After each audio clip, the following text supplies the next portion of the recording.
हाय दोस्तों, आपका स्वागत है हमारे चैनल पर। आज हम बात करने वाले हैं ऐसे पॉलिटिकल पार्टी की जो कभी भारत की रीढ़ थी, जिसने आज़ादी की लड़ाई लड़ी और जिसका नाम सुनते ही लोग कहते थे यही है भारत की सियासत। जी हाँ, मैं बात कर रहा हूँ इंडियन नेशनल कांग्रेस की। लेकिन सवाल ये है, आज 2025 में क्या हो गया है इस पार्टी को? क्यों लोग कहते हैं कि कांग्रेस अब खत्म होने की कगार पर है? क्यों इसका मजाक बनता है? और सबसे बड़ा सवाल, क्या यह पार्टी फिर से उठ खड़ी हो सकती है या यह सिर्फ इतिहास की किताबों में सिमट कर रह जाएगी? दोस्तों, अगर आप भारतीय सियासत को फॉलो करते हैं तो आपने देखा होगा कि पिछले 10-12 सालों में कांग्रेस की हालत पतली हो चुकी है। 2014 में बीजेपी ने 282 सीटों के साथ धमाकेदार जीत हासिल की। तब कांग्रेस सिर्फ 44 पर सिमट गई। 2019 में थोड़ा सुधार हुआ, 52 सीटें मिली, लेकिन 2024 में भी वो सिर्फ 99 सीटों तक ही पहुंच पाई, जबकि बीजेपी ने 240 सीटें जीती। ये आंकड़े चीख चीख कर कह रहे हैं कि कुछ तो गड़बड़ है, लेकिन क्या? यही हम आज खोजने वाले हैं। तो चलिए सबसे पहले थोड़ा पीछे चलते हैं। कांग्रेस की स्थापना 1885 में हुई थी और ये वो पार्टी थी जिसने महात्मा गांधी, जवाहरलाल नेहरू, सरदार वल्लभ भाई पटेल जैसे दिग्गजों के साथ मिलकर भारत को आजादी दिलाई। स्वतंत्रता के बाद कांग्रेस ने दशकों तक भारत में सियासत पर राज किया। 1951 से 1989 तक ज्यादातर समय कांग्रेस ही केंद्र में थी। लेकिन फिर क्या हुआ? धीरे धीरे इस पार्टी की चमक फीकी पड़ने लगी। 2014 और 2019 की हार ने तो जैसे कांग्रेस को हाशिए पर ला दिया। अब सवाल ये है, क्या वजह है इस पतन की? पहली और सबसे बड़ी बात, परिवारवाद। जी हाँ, गांधी परिवार, नेहरू से लेकर राहुल गांधी तक कांग्रेस का नेतृत्व ज्यादातर इसी परिवार के हाथों में रहा। लेकिन क्या यह परिवारवाद ही कांग्रेस की ताकत है या इसकी सबसे बड़ी कमजोरी? दूसरा, नेतृत्व संकट। राहुल गांधी की भारत जोड़ो यात्रा ने कुछ हलचल मचाई, लेकिन क्या वो बीजेपी की ताकतवर मशीनरी को टक्कर दे पाई? तीसरा, संगठनात्मक कमजोरियां। उत्तर प्रदेश में 2022 के विधानसभा चुनाव में कांग्रेस को सिर्फ 2 सीट मिली। ये हाल तब जब प्रियंका गांधी खुद वहां कैंपेन कर रही थी। और हाँ, ये भी देखिए कितने बड़े बड़े नेता कांग्रेस छोड़कर भाग गए। ज्योतिरादित्य सिंधिया, जितिन प्रसाद, कपिल सिब्बल, लिस्ट लंबी है। क्यों ये लोग पार्टी छोड़ रहे हैं? क्या कांग्रेस में अब कोई भविष्य नहीं दिखता? और सबसे जरूरी, क्यों लोग आज कांग्रेस का मजाक उड़ाते हैं? सोशल मीडिया पर राहुल गांधी को अजीब तरीके से ट्रोल किया जाता है, क्यों? राहुल गांधी आपके दिमाग में है, मैंने मार दिया उसको। वो है ही नहीं, मेरे माइंड में है ही नहीं। गया, वो गया। जिस व्यक्ति को आप देख रहे हो वो राहुल गांधी नहीं है, वो आपको दिख रहा है। कांग्रेस ने खुद अपनी इमेज खराब की है। दोस्तों, ये वीडियो सिर्फ कांग्रेस की कमियां गिनाने के लिए नहीं है। हम ये भी देखेंगे कि क्या कांग्रेस फिर से उठ खड़ी हो सकती है? क्या राहुल गांधी या कोई नेता इस पार्टी को नई दिशा दे सकता है? क्या इंडिया गठबंधन जैसी रणनीतियां काम करेगी या फिर कांग्रेस अब सिर्फ इतिहास का हिस्सा बनकर रह जाएगी? इस वीडियो में हम गहराई से डाइव करेंगे। कांग्रेस के परिवारवाद, नेतृत्व की गलतियों, संगठन की कमजोरियों और चुनावी हार की वजह को खोलकर रख देंगे। हम तथ्यों और आंकड़ों के साथ बात करेंगे, ना कि सिर्फ हवाई दावों के साथ। और हाँ, हम ये भी देखेंगे कि बीजेपी ने क्या सही किया है जो कांग्रेस नहीं कर पाई। तो दोस्तों, अगर आप भारतीय सियासत को समझना चाहते हैं और ये जानना चाहते हैं कि कांग्रेस आखिर क्यों इतनी मुश्किल में है, तो इस वीडियो को आखिर तक देखिए। हम हर सवाल का जवाब देंगे। क्यों कांग्रेस सीट नहीं जीत पा रही है? क्यों इसके नेता भाग रहे हैं? और क्या इसका कोई भविष्य है? तो चलिए शुरू करते हैं इस कहानी को, कांग्रेस की, जो कभी भारत की सियासत की रानी थी और आज सवालों के घेरे में है। हम बात करेंगे कांग्रेस के परिवारवाद की। तो चलिए बिना टाइम वेस्ट किए डाइव करते हैं इस टॉपिक में और देखते हैं कि आखिर गांधी परिवार का जादू कांग्रेस के लिए वरदान है या अभिशाप। सबसे पहला सवाल, क्यों लोग कहते हैं कि कांग्रेस में सिर्फ गांधी परिवार ही कुर्सी पर बैठता है? दोस्तों, अगर हम इतिहास में जाएं तो कांग्रेस और गांधी परिवार की कहानी 1947 से पहले शुरू होती है, जवाहरलाल नेहरू भारत के पहले प्रधानमंत्री, कांग्रेस के दिग्गज लीडर थे। फिर आई उनकी बेटी इंदिरा गांधी, जिन्होंने 1966 से 1977 और 1980 से 1984 तक देश को लीड किया। फिर राजीव गांधी, सोनिया गांधी और अब राहुल गांधी। 1885 में बनी कांग्रेस में पिछले 78 सालों से ज्यादातर टाइम गांधी परिवार ही टॉप पर रहा है। अब ये तो सच है कि गांधी परिवार ने कांग्रेस को एक ब्रांड बनाया। इंदिरा जी का नारा गरीबी हटाओ या राजीव गांधी का टेक्नोलॉजी को बढ़ावा देना, इनके नाम ने कांग्रेस को वोट दिलाए। लेकिन दोस्तों, यही वो पॉइंट है जहां से कहानी पलटती है, क्योंकि गांधी परिवार की इस विरासत ने पार्टी को एक तरह से बंधक बना लिया है। चलिए कुछ तथ्यों पर नजर डालते हैं। 1998 से 2017 तक सोनिया गांधी कांग्रेस की प्रेसिडेंट रही। फिर राहुल गांधी 2017 से 2019 तक प्रेसिडेंट बने। 2019 में हार के बाद राहुल ने इस्तीफा दे दिया, लेकिन फिर भी पार्टी की रणनीति पर उनका और सोनिया जी का कंट्रोल रहा। 2022 में मल्लिकार्जुन खड़गे को प्रेसिडेंट बनाया गया।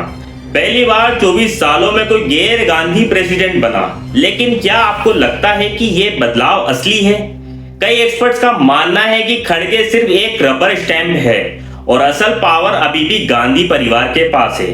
अब सवाल यह है, क्या गांधी परिवार का यह दबदबा गलत है? देखिए, एक तरफ गांधी परिवार कांग्रेस की एकता का प्रतीक रहा। उनके नाम पर वोट मिलते हैं, खासकर ग्रामीण इलाकों में। 2024 के लोकसभा चुनाव में कांग्रेस ने 99 सीटें जीती और राहुल गांधी की भारत जोड़ो यात्रा को इसका क्रेडिट दिया जाता है। लेकिन दूसरी तरफ यही परिवारवाद कांग्रेस की सबसे बड़ी कमजोरी बनी। क्यों? क्योंकि इसने होनहार नेताओं को मौका ही नहीं दिया। उदाहरण लीजिए शशि थरूर, वो एक ग्लोबल लीडर है, यूएन में काम कर चुके हैं, किताबें लिखते हैं और उनकी स्पीचेस की पूरी दुनिया फैन है। लेकिन 2022 में जब वो कांग्रेस के प्रेसिडेंट का चुनाव लड़े तो उन्हें खड़गे के खिलाफ सिर्फ 12% वोट मिले। क्यों? क्योंकि पार्टी के अंदर गांधी परिवार की वफादारी सबसे ऊपर है। फिर सचिन पायलट युवा डायनामिक, राजस्थान में पॉपुलर, लेकिन उन्हें भी बार बार साइडलाइन किया गया। 2020 में जब उन्होंने गहलोत के खिलाफ बगावत की तो पार्टी ने गहलोत को चुना, क्योंकि वो गांधी परिवार के करीबी थे। ये परिवारवाद सिर्फ टॉप लेवल तक सीमित नहीं है। कांग्रेस की वर्किंग कमेटी CWC, जो पार्टी का सबसे पावरफुल बॉडी है, उसका गठन भी गांधी परिवार के प्रभाव में होता है। इससे नए और टैलेंटेड लोग ऊपर नहीं आ पाते और यही वजह है कि कई बड़े नेता कांग्रेस छोड़कर भाग गए। ज्योतिरादित्य सिंधिया ने 2020 में बीजेपी ज्वाइन की, क्योंकि उन्हें मध्य प्रदेश में लीडरशिप का मौका नहीं मिला। जितिन प्रसाद, जो यूपी के यूथ लीडर थे, 2021 में बीजेपी में चले गए। दोस्तों, ये सिर्फ कुछ उदाहरण हैं। 2014 से 2024 तक 50 से ज्यादा बड़े नेता कांग्रेस छोड़ चुके हैं और इसका सबसे बड़ा कारण परिवारवाद की वजह से आंतरिक लोकतंत्र में कमी। जब टॉप पोजीशन से परिवार के लिए रिजर्व हो तो बाकी लोग क्यों रुकेंगे? लेकिन दोस्तों, क्या यह परिवारवाद हमेशा से गलत था? इंदिरा गांधी ने 1971 में बांग्लादेश में युद्ध जीता। राजीव गांधी ने टेक्नोलॉजी का रेवोल्यूशन शुरू किया। लेकिन आज 2025 में क्या राहुल गांधी वही जादू दोहरा सकते हैं? तो दोस्तों, परिवारवाद ने कांग्रेस को एक ब्रांड तो दिया, लेकिन ये ब्रांड अब उसकी कमजोरी बन गया है। अगर आप शुरू से ये वीडियो देख रहे हैं तो आप जानते हैं कि हमने इंडियन नेशनल कांग्रेस की कहानी को बारीकी से खोल रहे हैं। हमने पहले बात की थी कांग्रेस की आजादी की लड़ाई से लेकर आज के संकट तक पहुंची। फिर हमने डाइव किया परिवारवाद में, जहां गांधी परिवार का दबदबा कांग्रेस की ताकत भी है और कमजोरी भी। लेकिन अब दोस्तों, हम बात करेंगे नेतृत्व की संकट की। क्यों राहुल गांधी की लीडरशिप को ट्रोल किया जाता है और क्यों कांग्रेस के होनहार नेता साइडलाइन हो रहे हैं? तो चलिए सीट बेल्ट बांधिए, क्योंकि कहानी और इंटरेस्टिंग होने वाली है। सबसे पहला सवाल, क्या है नेतृत्व का संकट? दोस्तों, अगर आप भारतीय सियासत को फॉलो करते हैं तो आपने सुना होगा पप्पू वाला टैग। जी हाँ, मैं बात कर रहा हूं राहुल गांधी की। राहुल गांधी जो 2017 से 2019 तक कांग्रेस के प्रेसिडेंट रहे, और आज भी पार्टी का सबसे बड़ा चेहरा है। लेकिन उनकी लीडरशिप पर सवाल क्यों उठते हैं? क्या वो सचमुच इतने कमजोर लीडर हैं जितना सोशल मीडिया पर दिखाया जाता है, या फिर ये बीजेपी का प्रोपेगेंडा है? चलिए तथ्यों के साथ इसकी परतें खोलते हैं। राहुल गांधी की लीडरशिप की शुरुआत 2004 से मानी जा सकती है, जब वो पहली बार अमेठी में सांसद बने। 2013 में उन्हें कांग्रेस का वाइस प्रेसिडेंट बनाया गया और 2017 में प्रेसिडेंट। लेकिन दोस्तों, यहीं से शुरू होती है उनकी सबसे बड़ी चैलेंज, 2014 और 2019 की हार। 2014 में बीजेपी ने 282 सीटों के साथ क्लीन स्वीप किया और कांग्रेस 44 सीटों पर सिमट गई। 2019 में भी कहानी बदली नहीं, कांग्रेस को सिर्फ 52 सीटें मिली। इन हारों का ठिकरा ज्यादातर राहुल गांधी के सिर पर ही फोड़ा गया। अब सवाल यह है, क्या राहुल गांधी की लीडरशिप में दम नहीं? देखिए, राहुल ने कुछ बड़े बड़े कदम उठाए। 2022-2023 की भारत जोड़ो यात्रा इसका सबसे बड़ा उदाहरण है। 4000 किलोमीटर की यह पैदल यात्रा कन्याकुमारी से कश्मीर तक थी और लाखों लोग इससे जुड़े। 2024 के लोकसभा चुनाव में कांग्रेस की 99 सीटों का क्रेडिट कई लोग इस यात्रा को देते हैं। लेकिन दोस्तों, दूसरी तरफ उनकी कुछ गलतियां भी है जो सोशल मीडिया पर वायरल हो गई। जैसे 2019 में उनका बयान चौकीदार चोर है, लेकिन यह बीजेपी के लिए आसान टारगेट बन गया। लेकिन सिर्फ ये राहुल ही नहीं, पूरी लीडरशिप में कमी है। कांग्रेस में टॉप लेवल पर स्ट्रेटेजिक विजन की कमी दिखती है। बीजेपी के पास अमित शाह जैसे मास्टर स्ट्रेटेजिस्ट है जो हर चुनाव को जंग की तरह प्लान करते हैं, लेकिन कांग्रेस में ऐसा कोई चेहरा नहीं है। तो कांग्रेस पार्टी गारंटी करती है कि हिंदुस्तान के 20% सबसे गरीब परिवारों को 72,000 रुपए साल के उनके बैंक अकाउंट में सीधा डाल दिया जाएगा। 2019 में कांग्रेस का मैनिफेस्टो NYAY स्कीम अच्छा था, लेकिन इसे मतदाताओं तक पहुंचाने में नाकामयाबी मिली। बीजेपी ने अच्छे दिन और सबका साथ सबका विकास जैसे नारे दिए जो सीधे दिल में उतरे। कांग्रेस का जवाब NYAY जो सुनने में अच्छा था, लेकिन लोगों को समझ नहीं आया। अब बात करते हैं होनहार नेताओं की अनदेखी। दोस्तों, कांग्रेस में टैलेंट की कमी नहीं है। शशि थरूर, सचिन पायलट, सुप्रिया सुले, मिलिंद देवड़ा, ये वो नाम हैं जो नए जनरेशन को लीड कर सकते हैं, लेकिन इनमें से ज्यादातर को मौका ही नहीं मिलता है। जवाब है गांधी परिवार की वफादारी। जैसे हमने पिछले पार्ट में देखा, कांग्रेस में टॉप पोजीशन गांधी परिवार के इर्द गिर्द घूमती है। चलिए शशि थरूर का उदाहरण लेते हैं।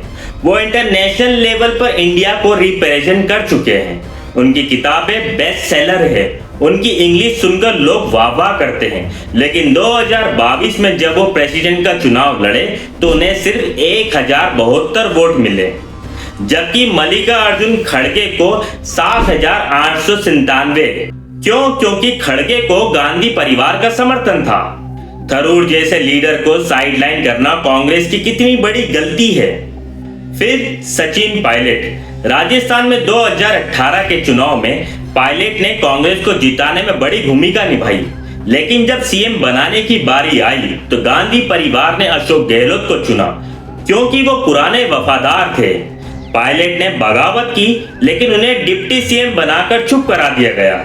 ये सिर्फ 2 उदाहरण हैं। सुप्रिया सुले जो महाराष्ट्र के शरद पवार की बेटी है, उन्हें भी कभी टॉप रोल नहीं दिया गया। दोस्तों, ये सारा खेल आंतरिक लोकतंत्र की कमी का है। कांग्रेस वर्किंग कमेटी CWC जो पार्टी का सबसे पावरफुल बॉडी है, उसका गठन प्रेसिडेंट और गांधी परिवार के प्रभाव में होता है। इससे नए लीडर्स को मौका नहीं मिलता और जो पुराने हैं वो सिर्फ वफादारी की वजह से टिके रहते हैं। तुलना करें बीजेपी से, वहां योगी आदित्यनाथ, अमित शाह, JP नड्डा जैसे लीडर्स को मौका मिला क्योंकि उनकी पार्टी मेरिट को वफादारी से ऊपर रखती है। तो दोस्तों, राहुल गांधी की लीडरशिप में कमी, स्ट्रेटेजिक विजन का अभाव और होनहार नेताओं को अनदेखी, ये सब मिलाकर कांग्रेस को नीचे खींच रहे हैं। लेकिन ये कहानी यहीं खत्म नहीं होती। इन कमियों की वजह से कई बड़े लीडर्स ने कांग्रेस को अलविदा कह दिया। अभी हम बात करेंगे नेताओं के पलायन की। क्यों कांग्रेस के बड़े नेता बीजेपी और दूसरी पार्टी में जा रहे हैं? क्या यह परिवारवाद, नेतृत्व का संकट का नतीजा है या कुछ और? अगर आप शुरू से वीडियो देख रहे हैं तो आप जानते हैं कि हम इंडियन नेशनल कांग्रेस की कहानी को एक एक परत खोल रहे हैं। पहले हमने देखा कि कैसे परिवारवाद ने कांग्रेस को बांध रखा है, फिर नेतृत्व संकट ने होनहार नेताओं को साइडलाइन कर दिया। लेकिन अब दोस्तों, हम बात करेंगे उस दर्दनाक हकीकत की जो कांग्रेस को अंदर से खोखला कर रही है, नेता पलायन। आखिर क्यों बड़े बड़े नेता कांग्रेस छोड़कर बीजेपी या दूसरी पार्टी में जा रहे हैं? दोस्तों, एक सवाल है, अगर आप किसी कंपनी में काम करते हैं और आपको बार बार प्रमोशन नहीं मिलता है, बॉस सिर्फ अपने रिश्तेदारों को ऊपर ले जाता है, तो आप क्या करेंगे? ज्यादातर लोग नई जॉब ढूंढ लेंगे, है ना? यही हो रहा है कांग्रेस में। पिछले 10 सालों में 50 से ज्यादा बड़े नेता कांग्रेस छोड़ चुके हैं और ये कोई छोटे मोटे नाम नहीं है, ये वो लोग हैं जो कभी कांग्रेस का चेहरा थे। चलिए सबसे पहले एक बड़ा उदाहरण लेते हैं, ज्योतिरादित्य सिंधिया। मध्य प्रदेश में सिंधिया परिवार का रुतबा किसी राजा से कम नहीं।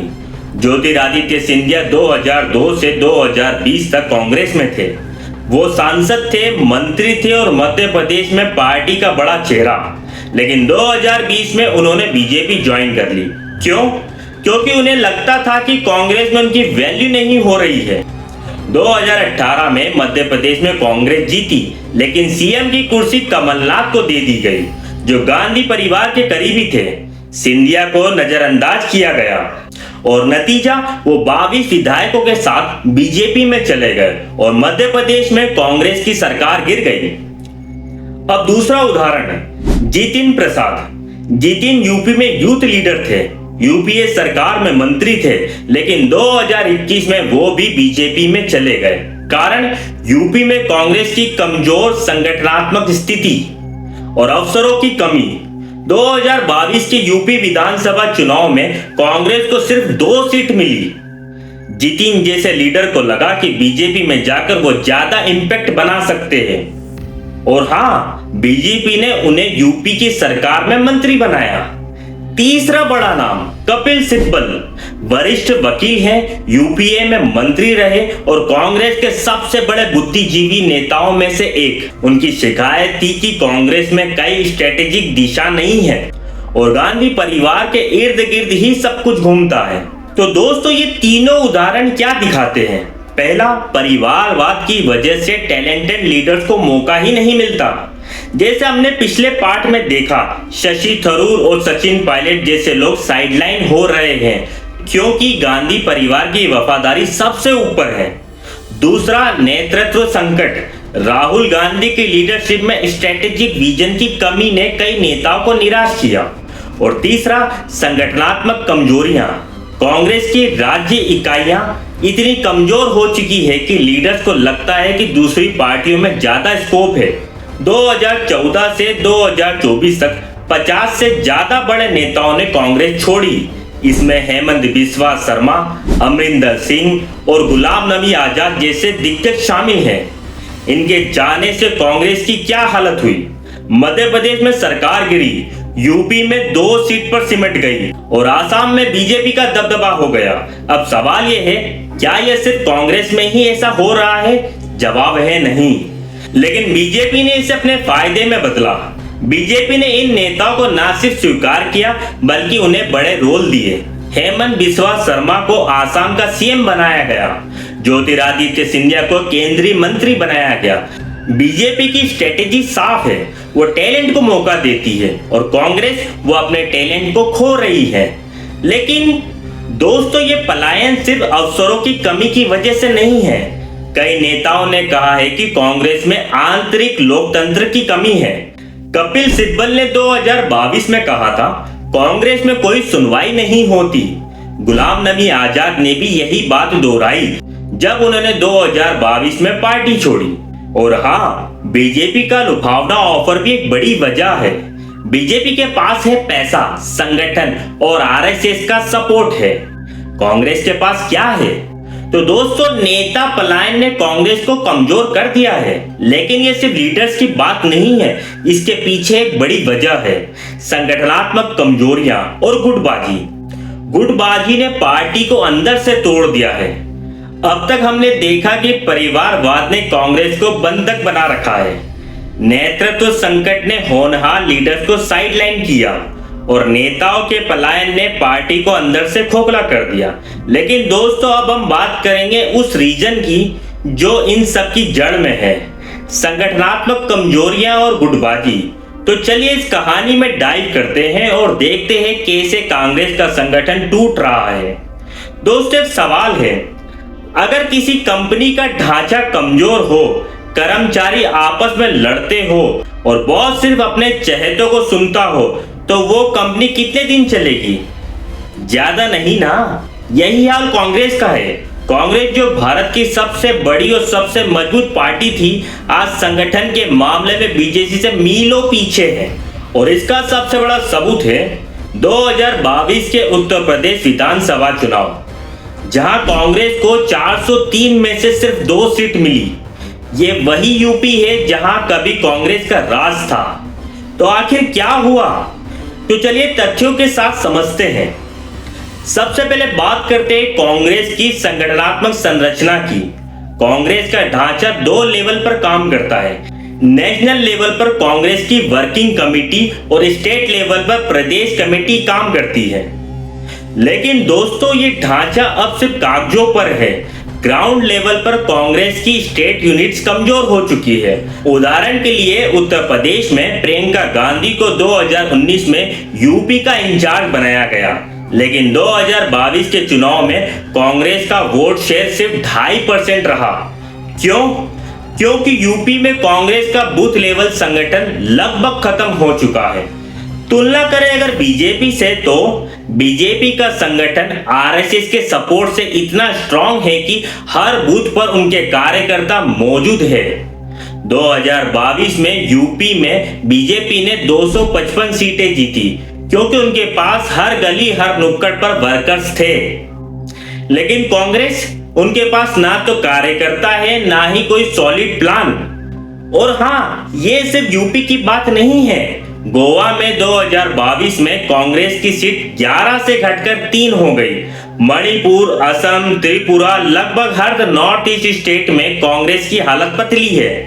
गुटबाजी, अंदर की लड़ाई। अब बात करते हैं गुटबाजी की, जो कांग्रेस को अंदर से खा रही है। दोस्तों, कांग्रेस में गुटबाजी कोई नई बात नहीं है, लेकिन पिछले 10 सालों में ये इतनी बढ़ गई है कि पार्टी अपने ही लोगों से लड़ रही है। उदाहरण लीजिए पंजाब का। 2022 में पंजाब में कांग्रेस की सरकार थी, लेकिन सिद्धू और अमरिंदर सिंह की आपसी लड़ाई ने सब बर्बाद कर दिया।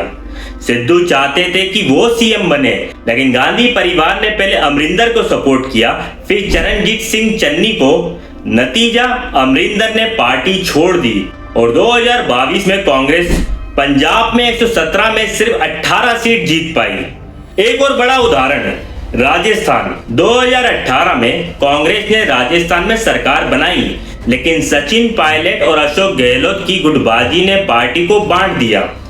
पायलट ने बगावत की क्योंकि उन्हें सीएम की कुर्सी नहीं मिली। गांधी परिवार ने गहलोत को चुना क्योंकि वो उनके वफादार थे। नतीजा, 2023 में राजस्थान में कांग्रेस हार गई और बीजेपी की सरकार बनी। नंबर 1, क्यों बढ़ रही है गुटबाजी? दोस्तों, गुटबाजी की जड़ में है आंतरिक लोकतंत्र की कमी। जैसे हमने पहले देखा, कांग्रेस में टॉप पोजीशन गांधी परिवार के इर्द गिर्द घूमती है। सीडब्ल्यूसी और स्टेट यूनियन में लीडर्स को गांधी परिवार चुनता है, ना कि डेमोक्रेटिक तरीके से। इससे लीडर्स में असंतोष बढ़ता है और वो अपने गुट बना लेते हैं। दूसरी वजह है कमजोर कम्युनिकेशन। बीजेपी में अमित शाह और जेपी नड्डा हर स्टेट यूनिट के साथ कोऑर्डिनेट करते हैं, लेकिन कांग्रेस में ऐसा कोई सिस्टम नहीं है। उदाहरण के लिए 2022 में यूपी में प्रियंका गांधी ने कैंपेन तो किया, लेकिन ग्राउंड लेवल पर कार्यकर्ताओं को मैनेज करने का कोई प्लान ही नहीं था।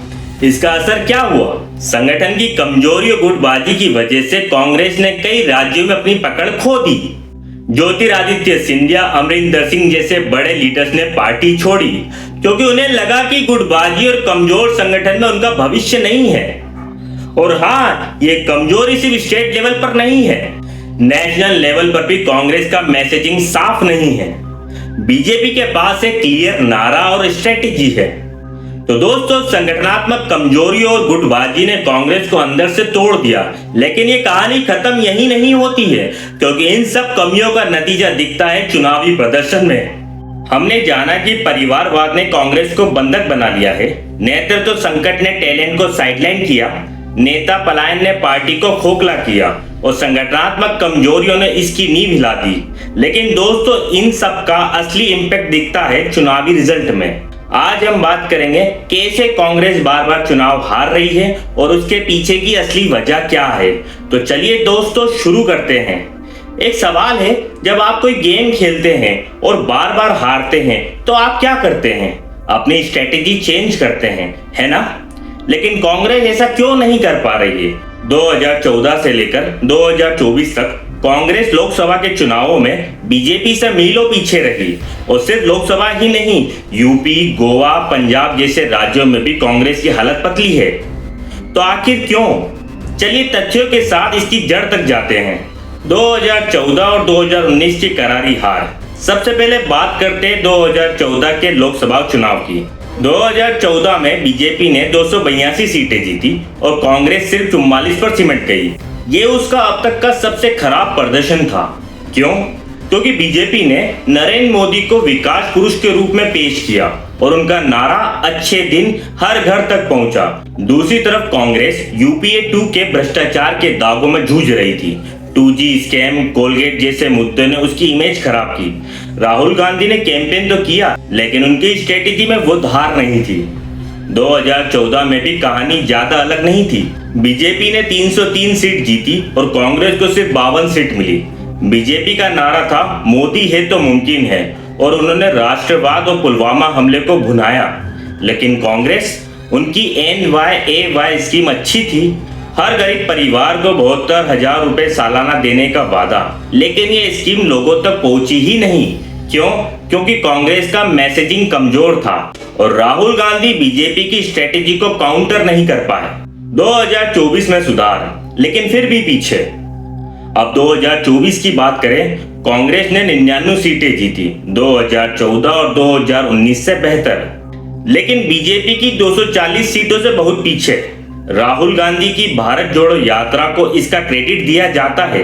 इस यात्रा ने कांग्रेस को कुछ मोमेंटम दिया, खासकर दक्षिण भारत में, जैसे कर्नाटका में 2023 के विधानसभा चुनाव में कांग्रेस ने 135 सीटें जीती। लेकिन दोस्तों, 99 सीटें जीतना कोई बड़ी बात नहीं है जब बीजेपी 240 पर है और उत्तर भारत में यूपी, बिहार, MP, वहां कांग्रेस अभी भी बिखरी हुई है। हार की प्रमुख वजह है। तो चलिए हार की असली वजहों को डिकोड करते हैं। मतदाताओं से कनेक्ट ना कर पाना कांग्रेस का सबसे बड़ा प्रॉब्लम है। वो मतदाताओं के दिल तक नहीं पहुंच पा रही है। बीजेपी ने बेरोजगारी, महंगाई जैसे इश्यूज को राष्ट्रवाद और विकास के नैरेटिव से ढक दिया है, लेकिन कांग्रेस वो इन इश्यूज को उठाती तो है, पर उनका मैसेज लोगों तक नहीं जाता। उदाहरण के लिए 2019 में NYAY स्कीम का आइडिया शानदार था, लेकिन ग्रामीण मतदाताओं को समझ ही नहीं आया कि ये उनके लिए क्या करेगा। बीजेपी की ताकतवर स्ट्रेटेजी। बीजेपी की स्ट्रेटेजी मास्टर क्लास है। उनके पास RSS का बूथ लेवल नेटवर्क है जो हर वोटर तक पहुंचता है। 2024 में बीजेपी ने डायरेक्ट बेनिफिट ट्रांसफर, उज्ज्वला और आयुष्मान भारत जैसे स्कीम्स को भुनाया। कांग्रेस के पास ऐसी कोई स्कीम नहीं थी जो लोगों के दिमाग में बैठे। आंतरिक मतभेद और गुटबाजी। जैसा हमने पिछले पार्ट में देखा, कांग्रेस में गुटबाजी ने पार्टी को तोड़ा। पंजाब में सिद्धू बनाम चन्नी और राजस्थान में पायलट बनाम गहलोत की लड़ाई ने 2022 और 2023 में हार का रास्ता खोला। ये गुटबाजी वोटर्स को भी दिखती है और वो सोचते हैं जब पार्टी अपने ही घर में लड़ रही है तो हम क्यों वोट दें उन्हें। परिवारवाद और नेतृत्व की कमियां। गांधी परिवार पर निर्भरता और राहुल गांधी की लीडरशिप की कमियां भी हार का बड़ा कारण है। 2019 में राहुल ने चौकीदार चोर है नारा दिया, लेकिन ये बीजेपी के मोदी है तो मुमकिन के सामने फीका पड़ गया। और हाँ, होनहार नेताओं को भी साइडलाइन करने की वजह से पार्टी के पास नया चेहरा है ही नहीं। ज्योतिरादित्य सिंधिया, जितिन प्रसाद जैसे लीडर्स अगर रुके होते तो शायद यूपी और एमपी में रिजल्ट अलग होता। क्या कोई उम्मीद बाकी है? दोस्तों, 2024 में 99 सीटें जीतना एक छोटा सुधार है। इंडिया गठबंधन ने भी कुछ मदद की, खासकर तमिलनाडु और महाराष्ट्र में। लेकिन जब तक कांग्रेस अपने संगठन को मजबूत नहीं करेगी, गुटबाजी खत्म नहीं करेगी और मतदाताओं से कनेक्ट नहीं करेगी, बीजेपी से टक्कर लेना मुश्किल है। तो दोस्तों, कांग्रेस की हार की वजह साफ है। कमजोर मैसेजिंग, बीजेपी की ताकतवर स्ट्रेटेजी और अंदरूनी कमजोरियां। लेकिन ये कहानी यहीं खत्म नहीं होती है। हमने जाना कि परिवारवाद ने कांग्रेस को बंधक बनाया, नेतृत्व संकट ने टैलेंट को साइडलाइन किया, नेता पलायन ने पार्टी को खोखला किया, संगठन की कमजोरियों ने नींव हिलाई और चुनावी हार ने इसे हाशिए पर ला दिया। लेकिन दोस्तों, अब हम बात करेंगे उस चीज की जो इन सब की जड़ में है, विचारधारा की कमी और जनसंपर्क में नाकामी। तो चलिए शुरू करते हैं और देखते हैं कि क्यों कांग्रेस के मैसेज लोगों तक नहीं पहुंच पा रहे हैं। दोस्तों, एक सवाल है, अगर आप किसी को कुछ बेचना चाहते हैं लेकिन आपकी बात ही समझ में ना आए तो क्या वो खरीदेंगे? बिल्कुल नहीं। यही प्रॉब्लम है कांग्रेस के साथ। कांग्रेस जो कभी आजादी की लड़ाई का प्रतीक थी, आज अपनी पहचान खो चुकी है और इसका सबसे बड़ा सबूत है सोशल मीडिया पर राहुल गांधी का हैशटैग चलना, जो कि मजाक के रूप में पेश किया जाता है। आखिर ऐसा क्यों होता है और क्यों कांग्रेस को लोग सीरियस नहीं लेते हैं? चलिए तथ्यों के साथ इसकी परतें खोलते हैं। विचारधारा की कमी। क्या है कांग्रेस का विजन? कांग्रेस को ऐतिहासिक रूप में केंद्र वाम विचारधारा वाली पार्टी माना जाता है। जवाहरलाल नेहरू ने समाजवाद, सेकुलरिज्म और इकोनॉमिक डेवलपमेंट पर फोकस किया। इंदिरा गांधी ने गरीबी हटाओ का नारा दिया। लेकिन 2025 में कांग्रेस का विजन क्या है? कोई क्लियर जवाब नहीं है। 2019 में कांग्रेस ने NYAY स्कीम लॉन्च की, हर गरीब परिवार को 72,000 रुपए सालाना। आइडिया शानदार था, लेकिन इसे लोगों तक पहुंचाने में कांग्रेस फेल हो गई। क्यों? क्योंकि ये स्कीम टेक्निकल थी और ग्रामीण वोटर को समझ नहीं आई। दूसरी तरफ बीजेपी ने उज्ज्वला और आयुष्मान भारत जैसे स्कीम्स को इतने सिंपल तरीके से पेश किया कि हर घर तक पहुंची। 2024 के लोकसभा चुनाव में कांग्रेस ने इंडिया गठबंधन के तहत कैंपेन किया। उनका फोकस था बेरोजगारी, महंगाई और सामाजिक न्याय। लेकिन बीजेपी ने फिर से राष्ट्रवाद और विकास का नैरेटिव सेट किया। नतीजा, बीजेपी की 240 सीटें बनाम कांग्रेस के 99। एक्सपर्ट कहते हैं कि कांग्रेस की विचारधारा आज के वोटर के साथ कनेक्ट नहीं हो पा रही है, खासकर युवाओं और शहरी मिडिल क्लास के साथ। जनसंपर्क की नाकामी। क्यों बनता है मजाक? दोस्तों, अगर आप एक्स पर हैशटैग कांग्रेस पार्टी सर्च करेंगे तो आपको ढेर सारे मीम्स और ट्रोल्स मिलेंगे। राहुल गांधी को अजीब तरीके से ट्रोल किया जाता है। इसका जवाब है कांग्रेस का कमजोर जनसंपर्क। जैसे हमने पहले देखा कि राहुल गांधी की कुछ गलतियां, जैसे 2019 में चौकीदार चोर है का नारा बीजेपी के लिए आसान टारगेट बन गया। बीजेपी की PR गेम लाजवाब है। उनके पास प्रोफेशनल सोशल मीडिया टीमें हैं जो हर ट्वीट, हर पोस्ट को वायरल करती है।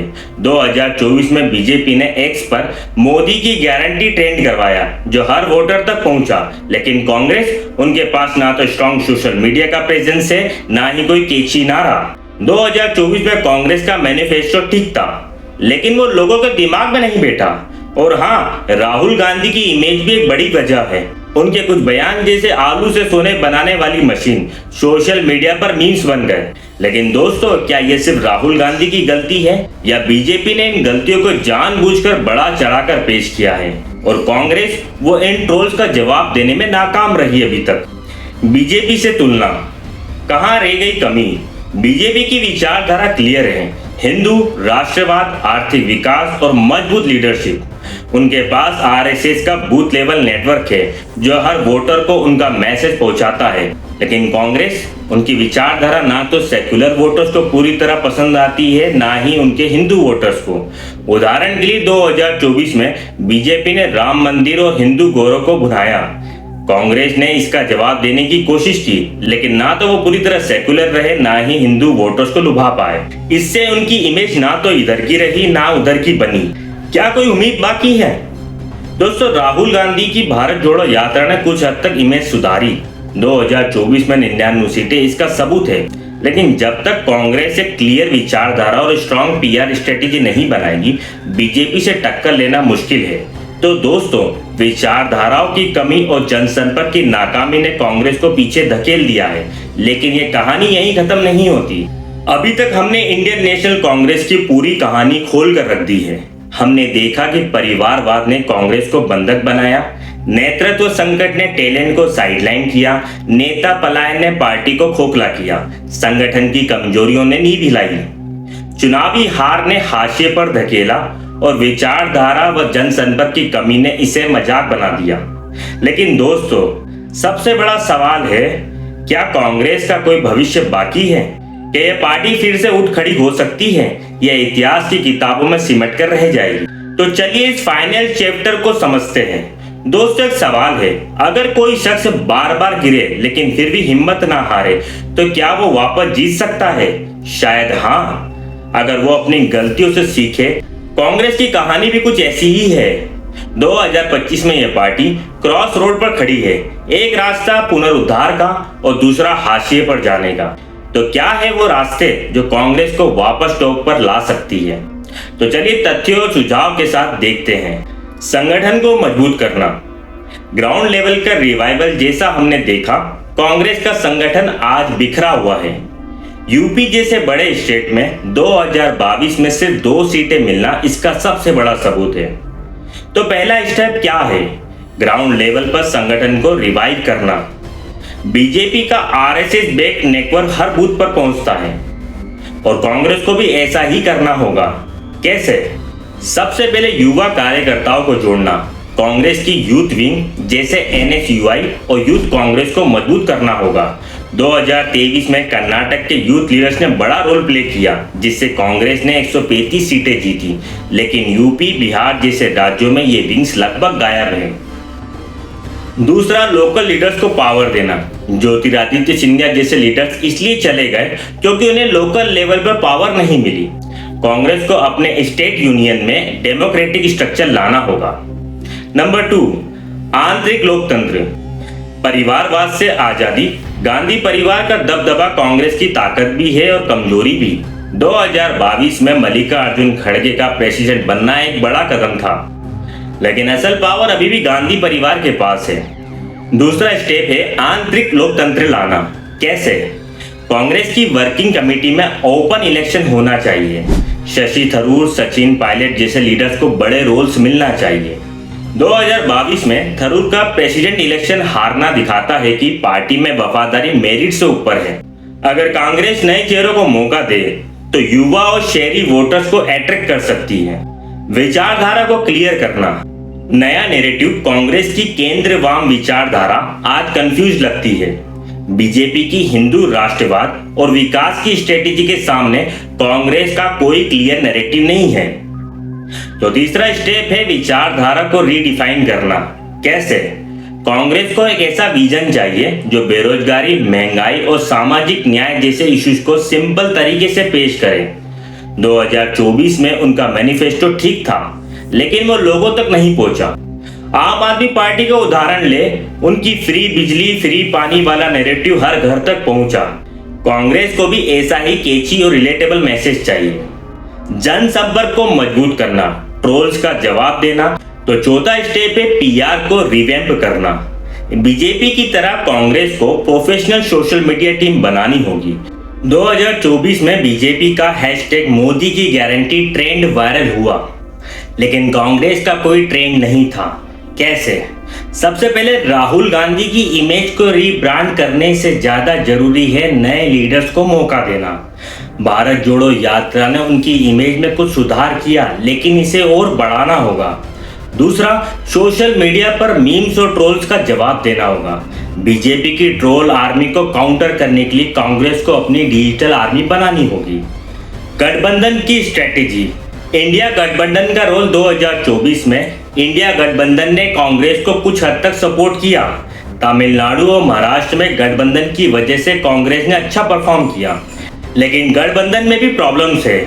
आम आदमी पार्टी और टीएमसी जैसे पार्टनर्स के साथ कोऑर्डिनेशन की कमी। पांचवा स्टेप है गठबंधन को मजबूत करना। कैसे? कांग्रेस को क्षेत्रीय पार्टियों के साथ सीट शेयरिंग में फ्लेक्सिबल होना होगा। उदाहरण के लिए यूपी में समाजवादी पार्टी के साथ बेहतर तालमेल से 2024 में कुछ सीटें मिली। इसे और बढ़ाना होगा। कांग्रेस को युवा और शहरी वोटर्स से कनेक्ट करना होगा। 2024 में 18 से 25 साल के 20% वोटर्स ने बीजेपी को वोट दिया, जबकि कांग्रेस को सिर्फ 8%। कैसे? सोशल मीडिया पर जॉब क्रिएशन और एजुकेशन जैसे इश्यूज पर फोकस करके। तो दोस्तों, कांग्रेस के पास पुनरुद्धार का मौका है, लेकिन इसके लिए संगठन, लोकतंत्र, विचारधारा, पीआर और गठबंधन में बड़े बदलाव चाहिए। देखना यह दिलचस्प होगा कि कांग्रेस वापसी कर पाएगी या नहीं कर पाएगी। दोस्तों, हमारी इस सीरीज का आखिरी पड़ाव आ गया है। हमने देखा कि परिवारवाद ने कांग्रेस को बांध लिया, नेतृत्व संकट ने टैलेंट को साइडलाइन किया, नेता पलायन ने पार्टी को खोखला किया, संगठन की कमजोरियों ने नींव हिलाई, चुनावी हार ने हाशिए पर धकेला, विचारधारा की कमी ने मैसेज को कमजोर किया और जनसंपर्क और नाकामी ने इसे मजाक बना दिया। लेकिन सबसे बड़ा सवाल, क्या कांग्रेस फिर से उठ खड़ी हो सकती है? दोस्तों, कांग्रेस की कहानी आजादी की लड़ाई से शुरू हुई थी। ये वो पार्टी थी जिसने भारत को एकजुट किया, लेकिन 2025 में ये क्रॉस रोड पर खड़ी है। 2024 में 99 सीटें जीती। ये एक छोटा कदम था, लेकिन बीजेपी की 240 सीटों के सामने काफी नहीं है। जैसा हमने पिछले पार्ट में देखा, अगर कांग्रेस को वापसी करनी है तो उसे संगठन को मजबूत करना होगा, आंतरिक लोकतंत्र लाना होगा, विचारधारा को क्लियर करना होगा और पीआर को रिवैम्प करना होगा। लेकिन दोस्तों, ये इतना आसान नहीं है। बीजेपी के पास है आरएसएस का समर्थन, मोदी की इमेज और उनके कैची नारे। कांग्रेस के लिए एक बड़ा चैलेंज है। फिर भी उम्मीद बाकी है। कर्नाटक में 2023 की जीत और इंडिया गठबंधन की कुछ सफलता दिखाती है कि कांग्रेस अभी भी उठ खड़ी हो सकती है, लेकिन उसके लिए राहुल गांधी को, शशि थरूर, सचिन पायलट जैसे लीडर्स को एकजुट होकर नई स्ट्रेटेजी बनानी होगी। तो दोस्तों, कांग्रेस का भविष्य हमारे सवालों पर टिका है। क्या यह पार्टी अपनी गलतियों से सीखेगी? क्या ये युवा और शहरी वोटर्स को जोड़ पाएगी? और क्या ये बीजेपी की ताकतवरी मशीनरी को टक्कर दे पाएगी? जवाब आप कमेंट्स में बताइए। अगर आपको ये सीरीज इंटरेस्टिंग लगी तो लाइक करें, शेयर करें और चैनल को सब्सक्राइब करें। हमने कांग्रेस की पूरी कहानी आपके सामने रख दी है। अब आपकी बारी है, कमेंट में बताइए, क्या कांग्रेस फिर से नंबर 1 बन सकती है या ये अब इतिहास का हिस्सा बनकर रह जाएगी? और हाँ, अगर आप हमसे डायरेक्ट जुड़ना चाहते हैं तो ऊपर डिस्क्रिप्शन में हमारा इंस्टाग्राम अकाउंट है, आप वहां पर जाके हमें फॉलो कर सकते हैं, हमें मैसेज कर सकते हैं। धन्यवाद दोस्तों। जय हिंद, जय भारत।